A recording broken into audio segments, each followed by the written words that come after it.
朋友们，大家好，咱们今天来说说俄罗斯。俄乌战争打了3年多了，说实话非常拉胯，而且我对俄罗斯的表现非常的失望。我相信呢，世界上很多人在俄乌战争开始之前都认为俄罗斯的军事力量肯定是数一数二的，应该是第二，没有悬念，对吧？可是打了3年多，还有多少人认为俄罗斯的军事实力真的是第二吗？还是应该第3、第4了呢？那第二应该是谁了呢？我相信，通过印巴战争之后，法国阵风战机被巴基斯坦用中国的歼10C，然后呢还有霹雳15空对空导弹，把法国阵风战机打下来了。这个之后，我相信呢，很多人，包括世界上其他国家人都会认为，从军事实力来说，如果中国不说第二，没有其他国家敢说了，对不对？至少应该是中国的军事实力达到世界第二，甚至很多方面已经世界第一了。也就是说，现在对中国来说，绝对是做2看1的时候。好，我们回到俄罗斯，前几天乌克兰发动了在俄罗斯腹地啊，甚至呢，听说有个是在北极圈的一个军用机场，还有呢，在西伯利亚的离乌克兰4500公里远的地方一个军用机场，竟然被乌克兰炸了。而且乌克兰方面称，这个军事行动炸了俄罗斯的5个军用机场，然后呢，炸毁了40多架俄罗斯的战机。俄罗斯不得不承认啊，发生这样的情况，但是说没有那么多的战机受损。俄罗斯方面称只有14架左右，但是即使俄罗斯的数据可信，如果真的是14架，那它的损失也是相当惨重。按目前俄罗斯的战机的数目，大概相当于它折损了1/10的战机，这是俄罗斯的数据啊。那即使是这样，也就是说俄罗斯的战机100多架，如果排除那些100多架当中，可能有一些不可能每架都可以马上投入战争使用，对不对？如果是8折的话，那也就还有100架左右，现在损失了10多架，那可能只有80多架了。你怎么样能够组织有效的对乌克兰的攻击呢？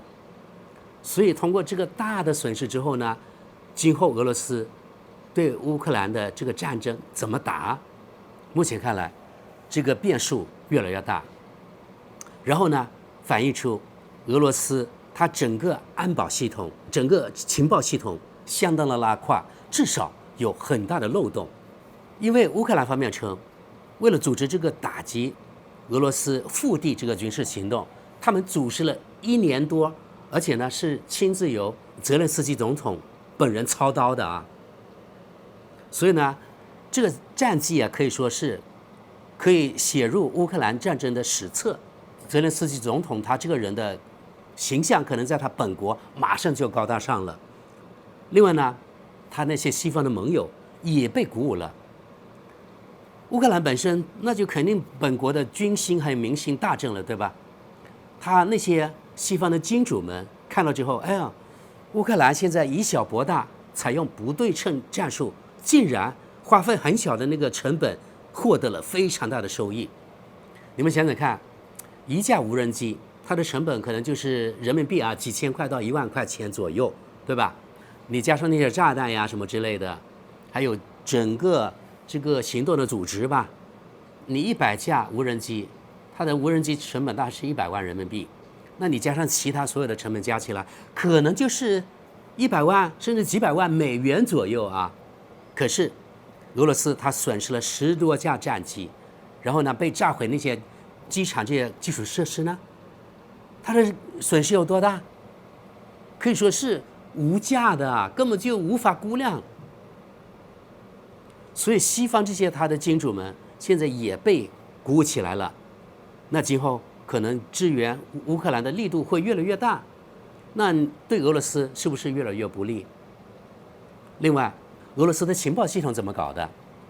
听说啊，乌克兰这个轰炸俄罗斯腹地军用机场的指挥部就在俄罗斯他情报部门的眼皮底下，就在他隔壁的一座大楼里，竟然没有被发现，而且1年多没有被发现，可见这俄罗斯的情报系统有多拉胯。这么大的军事行动，绝对有很多俄罗斯人参与进来。那么，一个是普通俄罗斯民众没有这个警觉感，或者对他们的国家没有那么忠诚。另外呢，俄罗斯的情报系统，他们的内部绝对有内鬼。如果没有的话，我绝对不相信。所以呢，从这点可以看出，俄罗斯的情报部门也许被渗透成半筛子了。这让我想起了伊朗，伊朗的情报部门也是非常拉胯的。比如说，伊朗原来那个前总统，是不是当年坐直升机的时候，突然呢，他的那个直升机坠机了？其实就是因为他的情报部门出了问题，应该是被对方炸了。俄罗斯现在也一样犯同样的错误，所以呢，一定要从他们内部找出那个内鬼出来。你看，乌克兰组织这个整个运输这个 logistic， 从乌克兰这边把它所有的原材料，因为听说这无人机呢是在当地啊，就是俄罗斯，比如说4500公里远的一个地方组装起来，乌克兰这边才远程操控，让他们飞起来，然后进行轰炸的。你们想想看，整个这个路程4000多公里，需要当地多少俄罗斯人的配合呀？那么是不是有很多人见钱眼开呢？或者有很多人卖国呢？当然，肯定有少部分的俄罗斯人以为是什么活动房屋需要运输服务，然后就干了。也许他不知道内幕，但是我相信还是有些人知道的。也许因为拿了很多钱，所以这样的人还是围着自己的良心干了。最后呢，把自己国家的军用机场还有军用飞机也炸了。反正从这些事情呢，反映出俄罗斯也许呢并不如我们想象那么强大，也许呢也是另外一只纸老虎呢。通过这件事情啊，对俄罗斯一个是他的军心啊造成了很大的心理震慑吧，肯定是挺丢脸的啊。另外一个呢，对俄罗斯人他的内心也是一种羞辱，对俄罗斯总统普京当然就是更大的羞辱了。俄罗斯人或者普京应该反思，为什么一个小小的乌克兰能够取得那么大的战果，甚至呢深入到俄罗斯北极圈里面的军用机场去了？想想看，多么可怕呀！既然它可以深入4500公里，那它也可以深入10000公里，甚至到达那个俄罗斯最远东原来中国的那个城市叫海参崴那个地方，对吧？这都有可能啊。所以通过这件事情啊，俄罗斯一定要警惕呀，然后要采取有效的措施来阻止、来预防此类事情再次发生。屋漏偏逢啊，连夜雨。昨天，俄罗斯又发生了一起悲剧。什么悲剧呢？克里米亚大桥再次被炸，这次呢又是被乌克兰炸的，而且这次又是准备了半年，1100公斤的炸药 TNT 是水下这样安装到那个桥下的，甚至呢也没有被俄罗斯方面的安全部门啊、军事部门发现。你们想想看，克里米亚大桥它这个重要性有多大？我对俄罗斯不是特别的了解，我相信啊，克里米亚大桥它的重要性从军事角度来说，绝对是在整个俄罗斯是第一的，因为这个大桥实在太重要了。可是竟然这样，原来被炸过，现在还是被乌克兰得逞了。1100公斤的炸药有多少？至少有这么宽、这么高吧？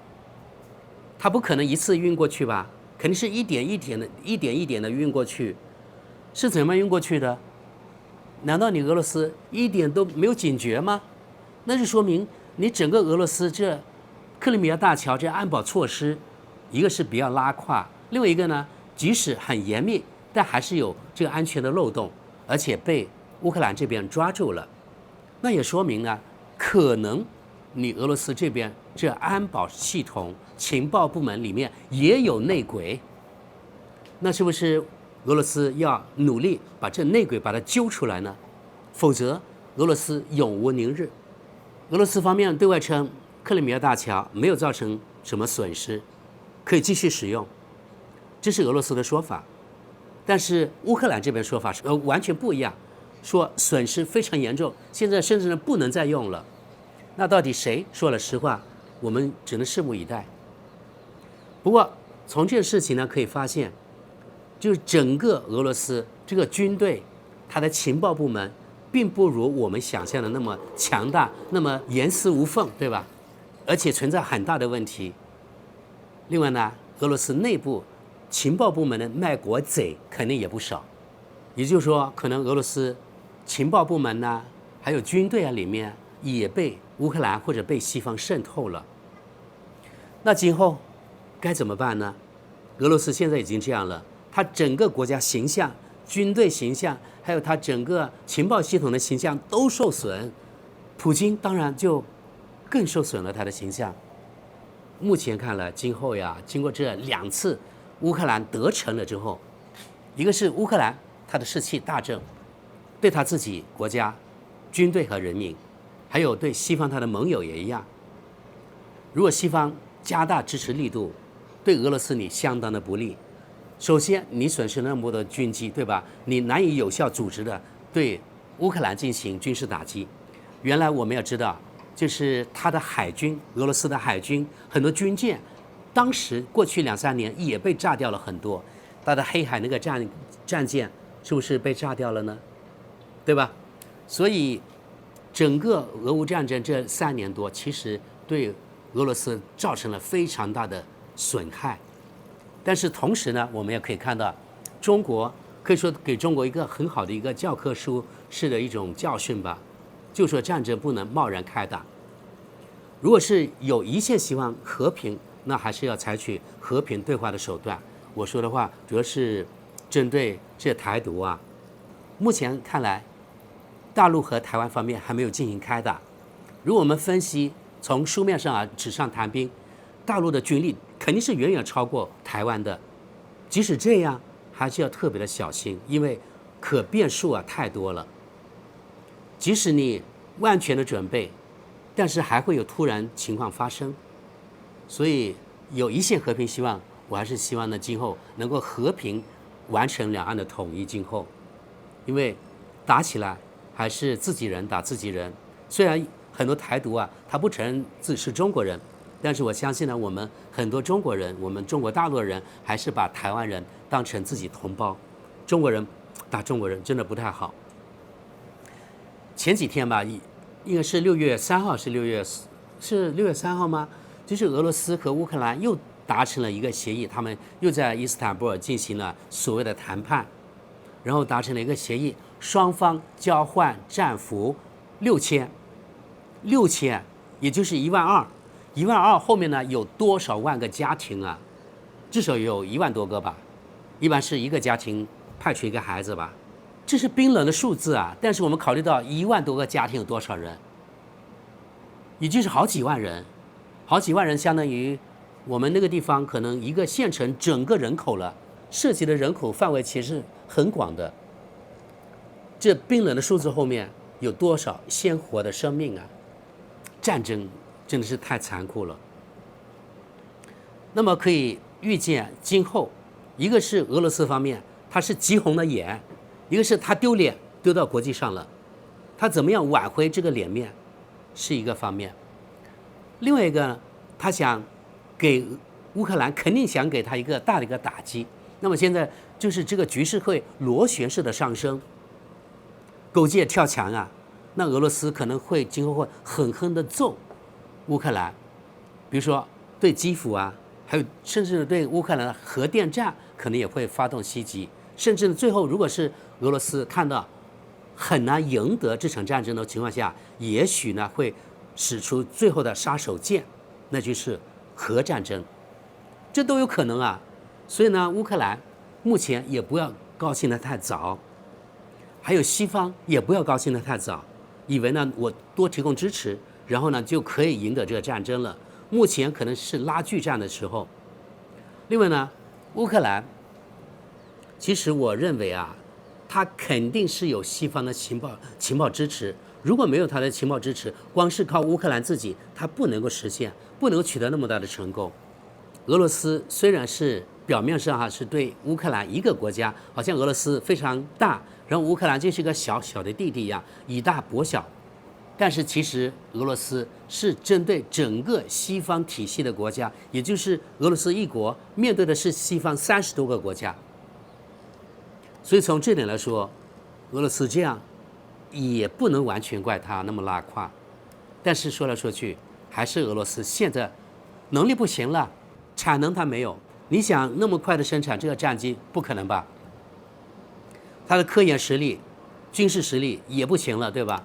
因为苏联解体之后，我们也知道，当年90年代初、90年代中期吧，很多俄罗斯的科学家，还有军事方面的专家，纷纷离开俄罗斯，到其他国家去谋职、讨生活去了。可以说，他这个科研的实力啊，损失相当的惨重。同样也发生在乌克兰，当年很多人甚至呢跑到中国去了，中国接纳了他们，给他们很优厚的待遇，才使中国的军事啊，因为苏联的垮台，因为俄乌两国的科学家跑到中国去，让中国的军事在那几年真的是突飞猛进，中国是受益者。那这次中国是看着俄乌战争这样打下去，所以呢也可以学到很多教科书上面没有的东西，很多武器的试验，特别是现在现代战争，它是主要以无人机为主，甚至 AI 都用上了。而中国的无人机技术可以说是世界上妥妥第一的。那么中国今后啊，可以说跟任何一个国家打仗，应该它的胜算是非常高的。无人机技术肯定是妥妥世界第一了，对吧？然后呢，这个整个系统的协同作战能力也是非常厉害的。从这点我想大家都没有异议，就是印度巴基斯坦这个短暂的几个小时的战争，然后呢，印度的法国阵风战机被打下来好几架，就是巴基斯坦用中国的歼10C，加上中国的霹雳这个空对空导弹，把他们打下来了。而中国采用是 ABC 这个战术，就是 A 它是发射，然后呢 B 它是信号，然后 C 然后就导航等等，对吧？通过这样的整个系统的协作，让法国阵风战机，让印度飞行员来个措手不及，没有反应过来，就不知不觉的被打下来了。加上中国现在5代机甚至6代机，可能6代机都马上可以成军了，可以说吊打整个全世界的其他国家了。所以中国人肯定现在信心大增了。经过俄乌战争这样打仗之后，然后经过自己这个试飞了那么多次的中国6代机之后，又加上最近的发生在印巴这个战争，用上了中国歼10C，然后呢这个霹雳导弹，对吧？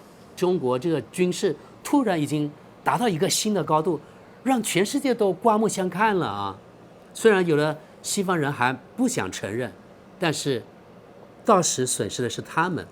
中国有多厉害，我相信呢，我们自己现在信心也更足了，对保家卫国这个信心也更足了。任何一个国家想与中国打仗，我相信呢都要先掂量掂量。所以你看，虽然前几天这个美国的国防部长在新加坡的香格里拉安全对话上大放厥词，但是他同时又说，就是我们呢要尽量避免与中国正面发生战争。什么意思啊？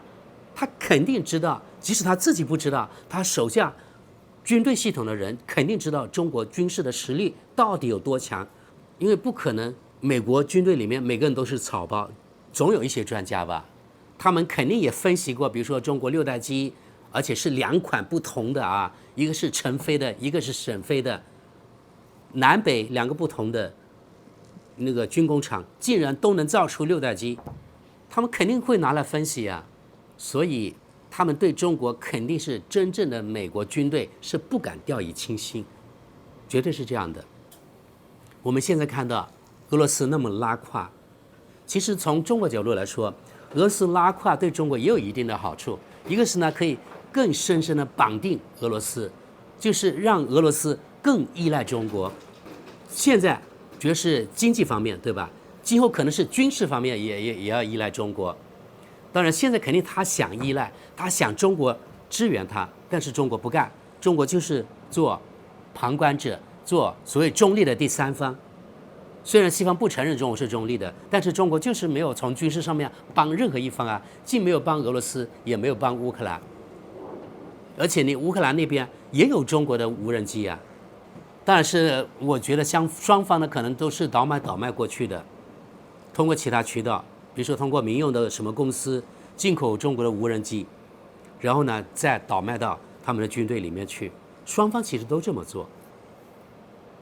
然后呢，俄罗斯它的军事实力不行了，经济现在因为这个战争也被拖累了啊，所以呢，大量中国的商品出口到俄罗斯去，填补了西方留出了空白。可以说，中国躺着就赢得了这个机会，真的是躺着就赢了。这对中国来说是个天大的好的机会啊！所以乌克兰和俄罗斯打仗对中国来说也并非什么坏事。还有另外，俄罗斯的国力越衰落，其实对中国从某种角度上来说也越有好处。一个是现在通过俄罗斯与乌克兰这样打仗，俄罗斯和整个西方可以说是彻底决裂了，今后短时间内或者中期很难双方愈合起来。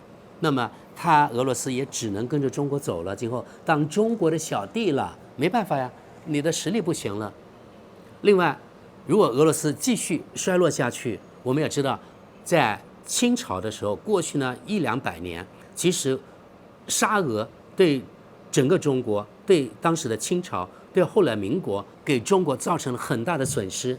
清朝那时候失去所有那些几百万平方公里的土地，那就不用说了啊，什么外兴安岭啊，这边库页岛这边啊，都是原来中国的领土，中国的故土。那如果是俄罗斯衰落了，也可以做一下梦嘛，至少有一些想法吧，是不是今后把这些失去的土地也可以拿回来呢？这点我觉得想法是可以有的啊，这不是什么大国沙文主义，因为原来是属于中国的，那今后如果是你俄罗斯实力不行了，拿回来也是理所当然的，对不对？还有另外呢，俄罗斯的能源，今后呢，如果你俄罗斯不行了，中国讨价还价的余地也更多了。这次乌克兰对俄罗斯2次军事攻击行动，可以说大获全胜吧。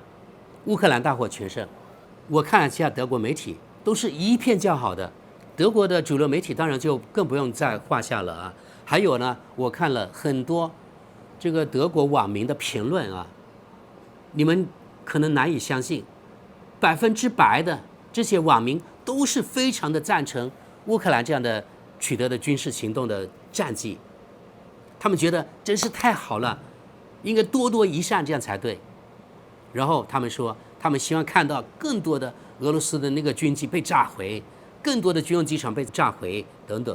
然后呢，他们认为你这个克里米亚大桥是俄罗斯非法在乌克兰的领土上建起来的，所以呢被炸也是理所当然。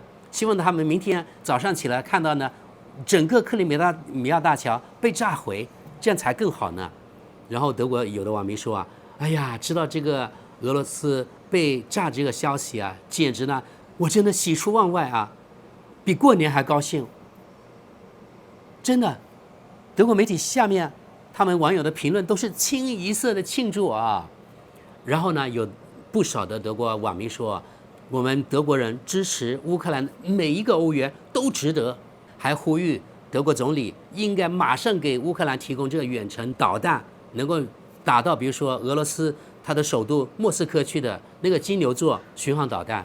现在德国人讲话是非常放肆啊，因为他们看到乌克兰以小博大之后，竟然呢可以取得那么大的战果，所以呢，德国网民也相当的同意德国人应该继续加大对乌克兰的支持了。他们觉得每个欧元帮助乌克兰都是值得的，所以目前看来，肯定俄乌战争一下停不了，而且这个焦灼这个状态可能一下也是无法解决的。那么俄乌战争会以什么样的方式结束？到底是俄罗斯会取胜，还是最后反而是乌克兰取胜呢？这个目前看来都还是一个未知数。如果是说上个礼拜问我，我还是觉得俄罗斯大概率会赢的。但是现在通过这2次行动之后，我反而呢不是那么自信了。又加上现在可以说乌克兰一鼓作气，那西方国家的支持可能也会加大。今后对俄罗斯真的非常不利啊。还有啊，普京有没有指定接班人，咱们也不知道。说真的，我很担心，因为呢，普京他的年纪也不小了，也70多了，对吧？他的状态与20年前相比，已经大不如前了。普京这个强人，才能把握住、hold 住俄罗斯。假如换了一个人，俄罗斯它的未来该怎么办？我非常的担忧。我不知道他没有指定接班人，应该是从一个国家长远来说，指定一个他信得过的一个接班人，应该更好一些。毕竟呢，俄罗斯它是选举制的国家，如果普京下来了，或者某一天呢被政变了，另外一个人上台了，有很大概率的可能性呢，他们上来的人可能会亲美的，或者他的政策会慢慢的走向转西方，亲美亲西方。这对俄罗斯不一定是好的啊，对中国那就更不好了。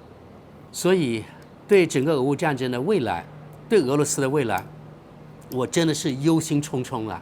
对俄罗斯非常非常失望，竟然会这样让乌克兰花那么小的代价，造成了对俄罗斯那么大的损失，让我真的是非常非常的惊异，真的想不到，非常意外。